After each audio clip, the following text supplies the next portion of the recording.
Hey, what's up? It's Greg. Welcome to the channel. I wanted to do a midweek update here.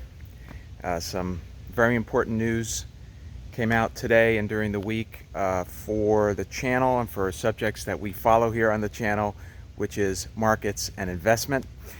And I guess the biggest one is that oil hit $70 a barrel yesterday. That's WTI. Which is a major milestone and something that we've been predicting for a long time on the channel.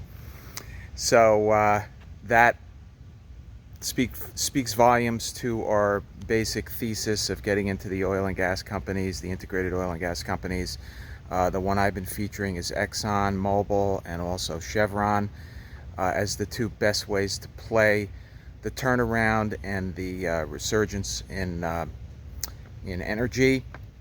But the other interesting thing that came out today was inflation, which is another thing we've been talking about extensively on this channel. And so CPI, Consumer Price Index, came in today at 4.7%. And when you strip out food and energy, it was 3.5% annualized. That is the highest rate in 28 years.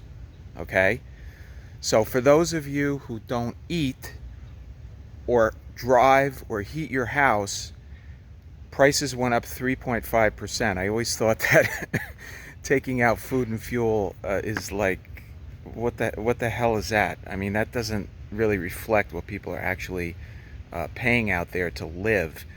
So including those two, it's 4.7%, highest in 28 years. This is in line with what I've been saying for a very long time on this channel, going back months and months and months, that inflation, with all the money printing that the Fed is doing and enabling these imbeciles in Washington to spend like drunken sailors, not to insult drunken sailors, okay? I don't want to insult drunken sailors. Sorry, drunken sailors. But anyway, it's enabling these politicians, these people that have never had a real job, to spend and spend and spend and talk about a trillion here, trillion there, and trillion here like it's nothing. This is all of this bad policy, both by the Fed and by the federal government, is coming back now to haunt us. There's too much money in the system. The money supply increased too rapidly, and the Fed policy is way beyond the economic realities. And I'll put in the description below, and also at the end of this video, a video that I did describing that, where Stanley Druckenmiller came out very forcefully a few weeks ago and said that the Fed is behind the curve on inflation and on its reckless money printing and policies which enable the government to spend recklessly. Okay, so it's a lot of these things that we've been talking about on this channel. The chickens are all coming home to roost, so to speak. And what we're seeing is an economy that is really taking off as a result of the pandemic going away and the vaccines continuing to do their thing. We're seeing the economy opening up on every level. Pent-up demand. People are spending. There's too much money in the system. The market so far is ignoring most of this because they're focusing on the 10-year. The 10-year's been under control recently. And I suspect, I have absolutely no data to support this, so this is pure speculation, but I suspect that the Fed is manipulating the long end of the curve too, because it kind of makes no sense that the 10-year is hanging in there around the 150 level when all of this negative inflation news is coming in. I realize certain analysts, including some at Goldman, are still suggesting that this inflation is transitory.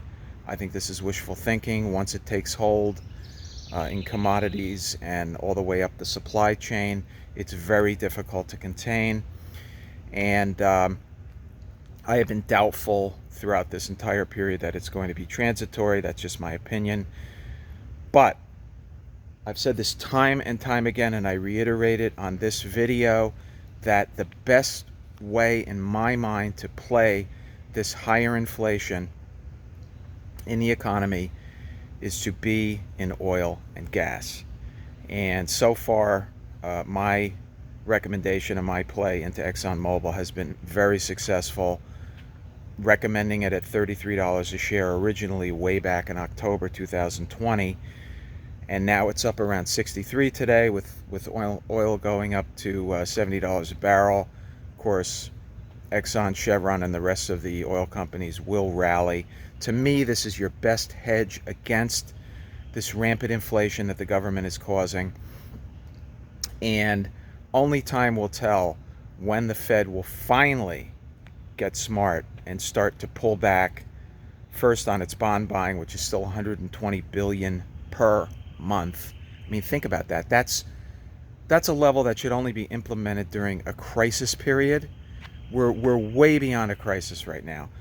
They should have started pulling back on their bond buying months and months ago. They didn't, and it continues to fuel this explosion in the economy, which is going to continue to cause these inflation pressures, which is bad for the stock market ultimately and bad for the bond market. So I wanted to bring those two things up for this week, and I'll put some relevant videos both in the description and at the end of this video. Stay tuned for more content. I'll be coming out this weekend with another detailed video where I take a deep dive into one of the relevant topics on this channel, which is markets and investment. We study the markets, and we try to talk about subjects that can make you a better investor. Okay? So thanks for watching. Please, if you got value out of this, please like and subscribe and hit the bell so you can be on board for future presentations, which will be coming your way very soon.